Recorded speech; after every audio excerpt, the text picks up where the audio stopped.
আসসালামু আলাইকুম ওয়া রাহমাতুল্লাহি ওয়া বারাকাতুহু। আল্লাহুম্মা সাল্লি আলা মুহাম্মাদিন ওয়া আলা আলি মুহাম্মাদ কামা সাল্লাইতা আলা ইব্রাহিম ওয়া আলা আলি ইব্রাহিম ইন্নাকা হামিদুম মাজিদ। আল্লাহুম্মা বারিক আলা মুহাম্মাদ ওয়া আলা আলি মুহাম্মাদ কামা বারাকতা আলা ইব্রাহিম ওয়া আলা আলি ইব্রাহিম ইন্নাকা হামিদুম মাজিদ। আল্লাহ শুকরিয়া, আলহামদুলিল্লাহ যে আল্লাহ তাবারক ওয়া তাআলা আমাদের সকলকে এই বিজয়ের মাস 25শে ডিসেম্বরের এই দিন আসরের নামাজের পরে কিছু কথা বলা ও শোনার জন্য সুযোগ দিয়েছেন, আলহামদুলিল্লাহ। বাংলাদেশে 6 ঋতুর দেশ। বর্তমান ঋতু চলতেছে শীত, অর্থাৎ পৌষ মাস এবং মাঘ মাস বাংলাদেশে অত্যন্ত শীত থাকে। এর আগে কিছু মাস, এর পরে কিছু মাস হালকা হালকা শীত থাকে, তবে পৌষ এবং মাঘ বেশি শীত। বর্তমান পৌষ মাস চলতেছে, প্রায় মাঝামাঝি ভাব। তো আসলে যখন আমাদের বাংলাদেশে পৌষ মাস বা মাঘ মাস আসে, তখন দেখা যায় দুই শ্রেণীর মানুষের মধ্যে দুই ধরনের অবস্থা সৃষ্টি হয়। এক শ্রেণীর মানুষ আনন্দ পায়, মজা পায়, আর এক শ্রেণীর মানুষ কষ্ট পায়। আর এই শীতকাল যখন এসে যায়, শীতের সময় মানুষ যখন সামনে পায়, আগে থেকে প্রস্তুতি নেয় শীতের সময় কি কি করবে। যারা আনন্দ পায় শীত আসলে বা শীত পাইলে আনন্দ পায়, দেখবেন তাদের মাঝে এক হলো পোশাক নিয়ে আনন্দ, পোশাক নিয়ে মজা। অর্থ করি আল্লাহ তাআলা দিছে, সম্পদ আছে, এরা ঈদের মতো বা হিন্দুরা পূজার মতো মার্কেট শুরু করে দেয়। বিভিন্ন দামি দামি শীতের পোশাক কেনে এবং পরিধান করে, এবং বিভিন্ন ভাবে ওইটা পরে আবার বেড়াবেড়ি আনন্দ উল্লাসে মত্ত হয়ে যায়। আর এক আনন্দ হলো খাওয়া দাওয়া নিয়ে করে। অগ্রহায়ণ মাস থেকে শুরু হয়ে যায় নতুন ধানের পিঠা। যখন জামাই শ্বশুর বাড়িতে যায়, চুলার পাশে বসে, শাওড়ির পাশে বসে পিঠা খায়, আর ওই চুলার আগুন দিয়ে সে নিজের শীতকে দূরীভূত করে। সবচেয়ে বড় কথা, ওখানে মজা হাসিল করে। এবং বিভিন্ন বাড়িতে পিঠে আটা ধুম পড়ে যায়। বাচ্চারা নতুন নতুন পিঠা নিয়ে হাতে করে খেয়ে বেড়ায়, লাফাঝাপি করে বেড়ায়, আনন্দ উল্লাস করে বেড়ায়। তৃতীয়ত বলবো, বয়স্ক পুরুষদের মাঝে শীতের সময় আরেকটা আয়োজন শুরু হয়ে যায়। বিভিন্ন গ্রামের মধ্যে মোড়ে মোড়ে চায়ের দোকান, বিভিন্ন বাজারে চায়ের দোকান, চায়ের আড্ডা।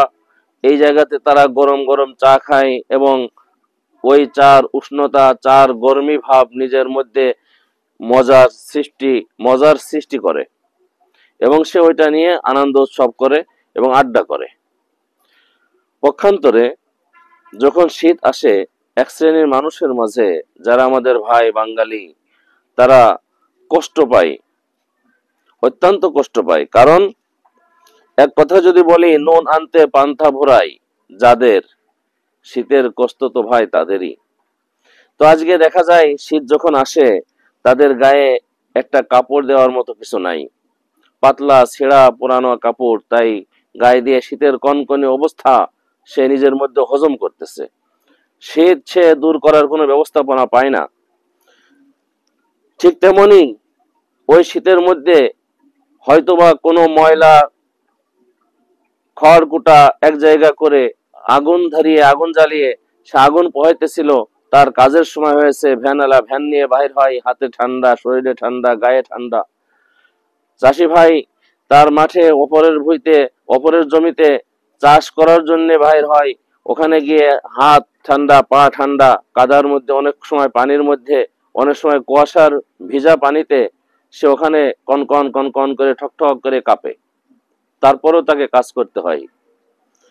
ওইরকম ভাবে যখন সে কাজ শেষ করে বাড়িতে আসে, রাত্রে খেয়ে দিয়ে শোয়ার আগ পর্যন্ত যে সময়টা তার কাটাইতে হয়, ওই সময়ও তাকে ঠান্ডা অবস্থায় কাটাইতে হয়। যখন খাওয়া দাওয়া শেষ করে আবার সে ঘুম যাবে, তখন শীতকে দূর করার মতো মোটা কম্বল, ভালো কোনো লেপ, ভালো কোনো কাঁথা, ভালো কোনো চাদর নাই যা মুড়ি দিয়ে সে শীত নিবারণ করবে। সেখানেও তাকে কষ্ট পাইতে হয়। এমনকি কিছু কিছু বাড়িতে দেখা যায় অনেক বাচ্চারা আছে, শীতের রাত্রে যেমন দেখা যায় শিয়াল হুক্কা হোয়া করে, কান্নাকাটি করে, ডাকাডাকি করে, ঠিক তেমনি ভাবে অনেকের বাচ্চারা ঘরের মধ্যে শীতের চোটে, শীতের কনকনে অবস্থায় তারাও হাউমাউ করে কান্নাকাটি করে।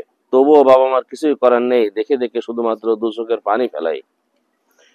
ঠিক তেমনি ভাবে বিশেষ করে শীতের সময় বিভিন্ন শহরে গঞ্জে, শহর নগরীতে গেলে দেখা যায় গরিব মানুষ যাদের শীতের কাপড় নেই তাদের কি অবস্থা। বিশেষভাবে বাস স্ট্যান্ড গুলো যান, রেল স্ট্যান্ড গুলো যান, রেল স্টেশনে যায় দেখবেন কাত হয়ে পড়ে আছে, গায়ে একটা ছেঁড়া কম্বল পেঁচানো, অথবা গায়ে একটা ছেঁড়া বস্তা পেঁচানো, একটা পাটি জড়িয়ে শুয়ে আছে, কোথাও একটা পলিথিন পাইছে, সে পলিথিন গায়ে দিয়ে শুয়ে আছে, অথবা খালি গায়ে পড়ে আছে। কত কষ্ট শীতের মধ্যে করছে। মোট কথা, শীতের কষ্ট তারাই অনুভব করে যাদের সেই রকম সম্পদ, ছয় সম্পদ নাই, তাদেরকে শীতে কাঁপানিতে ফেলায় দেয়। তো ভাই, আমি এখানে আজকে বলতে চাই, আমরা যেহেতু বাঙালি মুসলিম জাতি এখানে আছি, 90% মুসলমানের দেশ, সেই হিসাবে অবশ্যই নবী করিম সাল্লাল্লাহু আলাইহি ওয়াসাল্লামের শিক্ষা আমাদের এখানে রয়েছে যে এমত অবস্থায় আমাদের করণীয় কি। নিশ্চয় যাদের আছে তাদের আগায় আসা। নবী পাক সাল্লাল্লাহু আলাইহি ওয়াসাল্লামের একটি হাদিস, লম্বা হাদিসের একটি অংশ, নবীজি সাল্লাল্লাহু আলাইহি ওয়াসাল্লাম বলেন, তোমাদের মধ্যে যাদের সম্পদ আছে তোমরা যাদের নাই তাদেরকে দিয়ে দাও। তোমাদের মধ্যে যাদের কাপড় আছে তোমরা কাপড় যাদের নাই তাদেরকে দিয়ে দাও। তোমাদের মধ্যে যাদের খাবার আছে, যাদের খাবার নাই কিছু খাবার তাদেরকে দিয়ে দাও।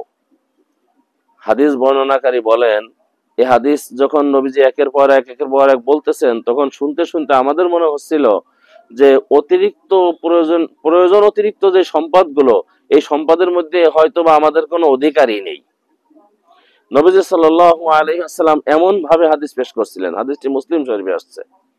এজন্য আমরা আমাদের শীতের কাপড় অনেকের 4টা 5টা 6টা বাড়িতে রয়েছে, পুরানা কাপড় বস্তা ভরা, কারোর শোকেস ভরা, কেউ বা আলমারিতে, কেউ বা বিভিন্ন অবস্থায় সুন্দর করে সাজিয়ে গুছিয়ে রাখছেন। এগুলো গরিবকে দিলে সে শীতের থেকে কিছুটা মাপ পায়, রেহাই পায়। ঠিক তেমনি ভাবে নবী আকরাম সাল্লাল্লাহু আলাইহি ওয়াসাল্লাম আরেক জায়গার মধ্যে বলছেন যে তোমরা দান ধ্যান এমন জায়গার মধ্যে করো যেটা উপযুক্ত।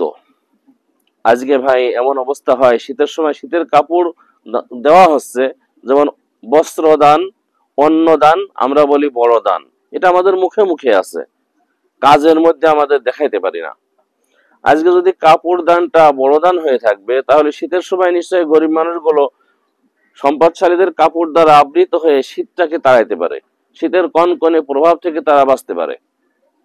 তাই এই শীত অবস্থার মধ্যে ওই সমস্ত মানুষদেরকে খুঁজে খুঁজে কিছু কাপড়ের ব্যবস্থা করে দেয়া।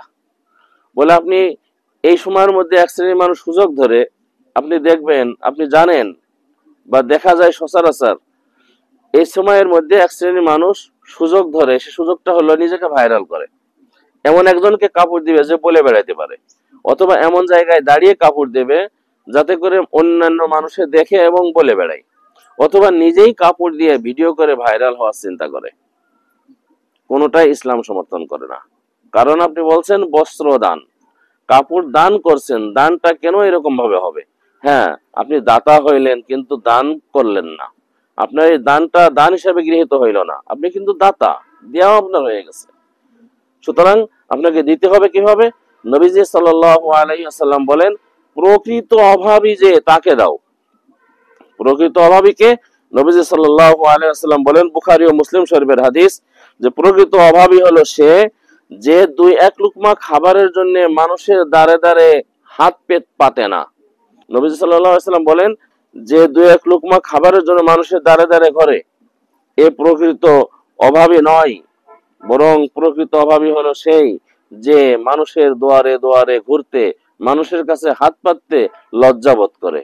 আল হায়াউ শুবাতুম মিনাল ঈমান, নবীজির এই হাদিসের দিকে খেয়াল করে হাত পাততে চায় না, কিয়ামতের ভয়াবহ অবস্থার দিকে খেয়াল করে সে কারো কাছে হাত পাততে চায় না, কষ্ট নিজের মধ্যেই রাখতে চায়। বলে এই সমস্ত মানুষ যারা হাত পাতে না, ঘরের মধ্যে আছে, লুকানো অবস্থায় আছে, নিজের অভাব মানুষের সামনে প্রকাশ করতে চায় না, হাজারো মানুষ সমাজের মধ্যে এমন আছে, বলে তাদের কাছে গিয়ে গিয়ে, তাদের কাছে খুঁজে খুঁজে গিয়ে এরকম নিজের কাপড় দান করা, যাতে করে ওই কাপড়টা দান হিসাবে গৃহীত হয়।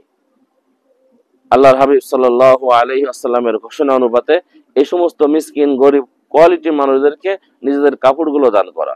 ভাই, এটা শুধুমাত্র সামাজিকতা এবং মানবিকতাই নয়, বরং এটা ধর্মীয় অনুশাসনও বটে, এটা ধর্মীয় অনুভূতিও বটে। আল্লাহ তাবারক ওয়া তাআলা আমাদের সকলকেই নিজেদের প্রয়োজন পুরা করার পাশাপাশি অন্যান্যদের প্রয়োজনের দিকেও খেয়াল করবার তৌফিক দান করে। আমিন সুম্মা আমিন। ওয়া আখিরু দাওয়ানা আলহামদুলিল্লাহি রাব্বিল আলামিন। আসসালামু আলাইকুম ওয়া রাহমাতুল্লাহি ওয়া বারাকাতুহু।